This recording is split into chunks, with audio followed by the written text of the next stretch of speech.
Pay attention to the man in the black coat. At 23:41, a woman appears. Her name is Elena Marcek, 29, a translator. She walks straight toward him. No hesitation, no words. He gives her an envelope, then his umbrella. They stand for a second. She nods. Both turn and walk away in opposite directions. What you're watching right now is the last verified footage of Elena Marcek, taken less than an hour before she disappeared. Elena Marcek lived alone in a quiet neighborhood on the north side of the city. One of those European towns where the streets are narrow, the buildings old, and after 10 in the evening, files by email, spending nights with coffee and a small desk lamp.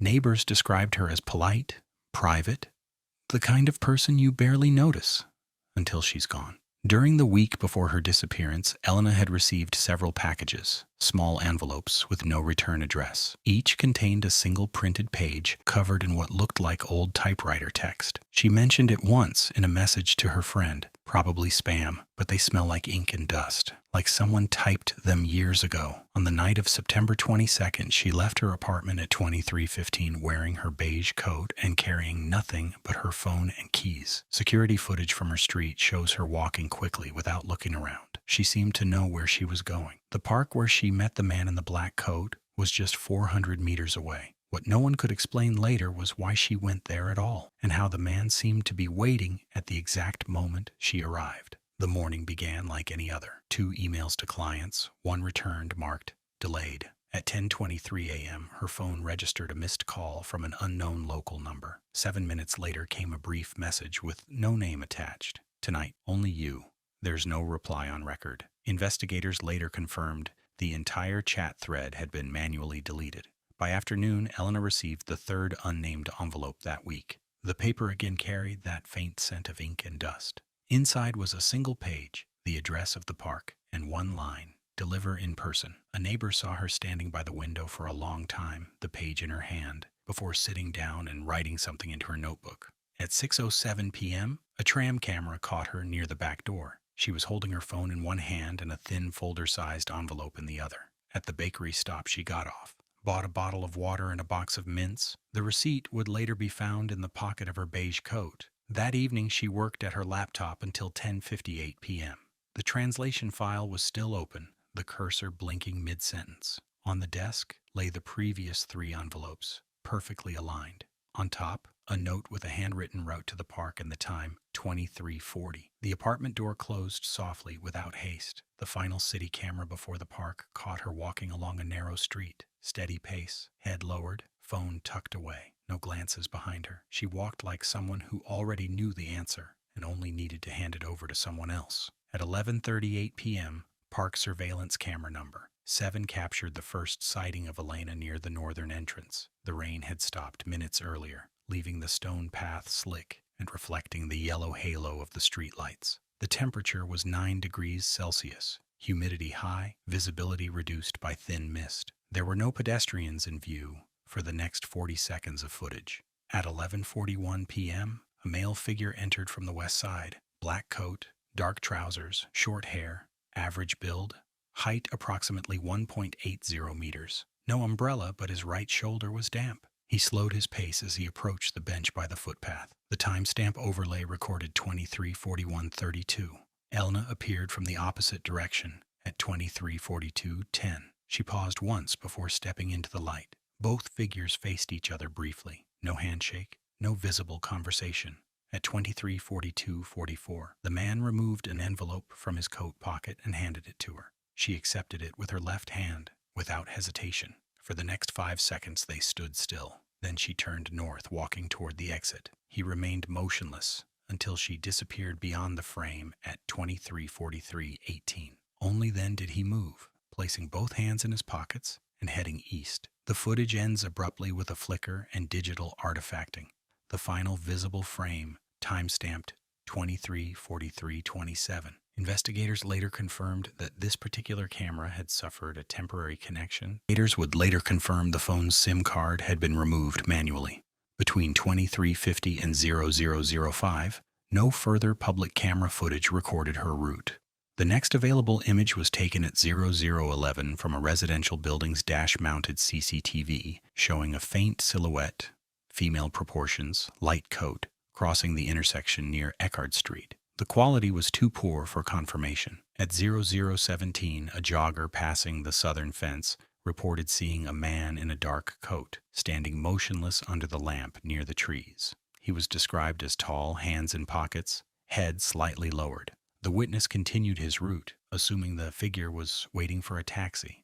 When patrol officers reviewed the park feeds at 2 a.m., they noted a 4-minute blackout in the recording system. According to the technician's report, the disconnection did not match any scheduled maintenance or power loss. At 6:42, the following morning, Elena's neighbor filed a missing person notice after discovering her apartment door unlocked from the inside. Her coat was gone, but her wallet and house keys were still on the counter. On the dining table, a cup of tea had gone cold, untouched. The official timeline now listed the last verified moment of her life as 23:43:27, the exact second the park camera froze. The missing person report was officially logged at 7:12 a.m. on October 3rd. By 8 a.m., 2 detectives from the Municipal Criminal Unit arrived at Elena's apartment. They found no signs of forced entry, no struggle, and no indication she had packed or planned to leave. Her laptop was still open, browser tabs showing translation files and one half-typed email draft addressed to an unidentified recipient. "I'll bring it myself tonight." The initial review of surveillance footage revealed multiple anomalies. Camera number 7, the one capturing the park meeting, displayed timestamps inconsistent with neighboring feeds, off by exactly 2 minutes and 43 seconds. The data packet from 23:43 to 23:47 had been overwritten, not deleted, suggesting manual remote access during the night. Traffic cameras along Eckhart Street showed a dark sedan passing the park entrance at 23:46 and again at 23:53. The license plate was partially obscured by mud. Investigators traced the vehicle to a rental company, but the renter's record for that date was missing from the digital system. Detectives also recovered Elena's tram card history. Her last recorded tap-in was the previous evening at 18:02, but the return route, expected around midnight, never appeared. By noon, officers canvassed the park area. One street vendor recalled seeing 2 people arguing quietly near the east gate around midnight. He remembered the man's black coat and the woman's pale face, like she'd been crying, though no sound carried in the rain. With no body, no phone, and no verifiable witness beyond the blurred footage, the case was officially reclassified as suspicious disappearance under unknown circumstances. On the 5th day of the search, October 8th, a municipal maintenance crew reported finding a water-damaged envelope near the drainage canal 2 kilometers east of the park. The item was partially lodged between stones, its surface softened by rain and dirt. The paper matched the same ivory stock as the 3 envelopes recovered from Elena's apartment. Inside was a single blank sheet, folded twice. No fingerprints were found. The outer layer had been handled with gloves. The adhesive seal, however, contained traces of synthetic resin glue, the same type used in industrial document packaging, not consumer stationery. Time-stamped photographs taken by forensics show that the envelope's edges were cleanly cut, suggesting it had been opened and resealed.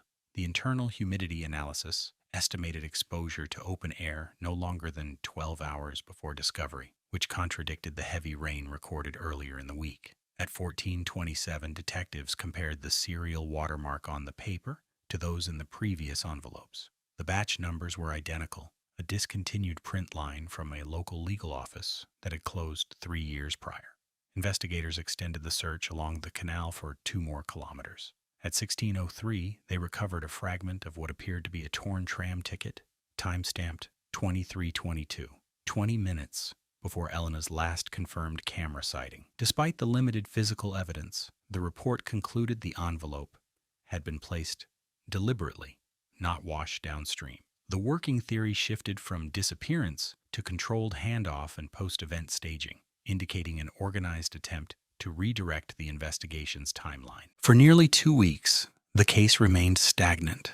Then, on October 17th, digital forensics completed a frame-by-frame analysis of the original park footage, the same 10-second clip previously thought fully reviewed. Using high-contrast mapping, analysts isolated a faint secondary reflection in the glass facade behind the bench. The reflection revealed the outline of a third individual, partially obscured by a tree. Height approximately 1.75 meters, light-colored coat, stationary throughout the exchange. The figure appeared only between timestamps 23:42:35 and 23:43:10, coinciding exactly with the handover of the envelope. Investigators confirmed that no other cameras recorded this person entering or leaving the park. The reflection's perspective indicated they were standing on a side path outside the frame, roughly 5 meters behind the camera's main field of view. Further analysis uncovered another anomaly. The file's metadata showed that the footage had been accessed remotely at 2:12 a.m., 3 hours after Elena's disappearance and 30 minutes before the recording was officially archived. The access log originated from an unregistered workstation later traced to a private security subcontractor whose contract with the city had expired in 2023. No physical trace of the third person was found, but the forensic team concluded that the video had been deliberately compressed and resaved, removing several frames at the exact moment the reflection first appeared. The discovery reframed the investigation entirely. The meeting in the park was no longer viewed as a private exchange. It was being watched by someone else already there. On November 2nd, 29 days after Elena's disappearance, the investigation was formally suspended pending new evidence. The official report cited insufficient grounds for criminal classification. Public access to the case files was restricted. Surveillance footage was moved to the digital archive. The last internal note, timestamped 1832, read simply, "No further leads." 3 weeks later, on November the 24th, a postal worker in a neighboring district reported an unmarked envelope left inside his service locker. The paper matched the same discontinued ivory stock. The envelope contained nothing but a folded copy of the official missing person bulletin, the same document distributed by police a month earlier. No fingerprints, no DNA, no return address. The footage from the facility's security system showed no one entering the restricted area between 2 a.m. and 4 a.m., yet the envelope appeared during that window. The timestamp glitch recorded its arrival as 23:43:27, the exact moment the park camera had frozen on the night of the meeting. The case was quietly reopened but never announced publicly. In the years since, no further trace of Elena, the man in the black coat, or the unidentified third observer has been found. Among investigators, the phrase "the park envelope" became shorthand for cases that look resolved until they start repeating themselves.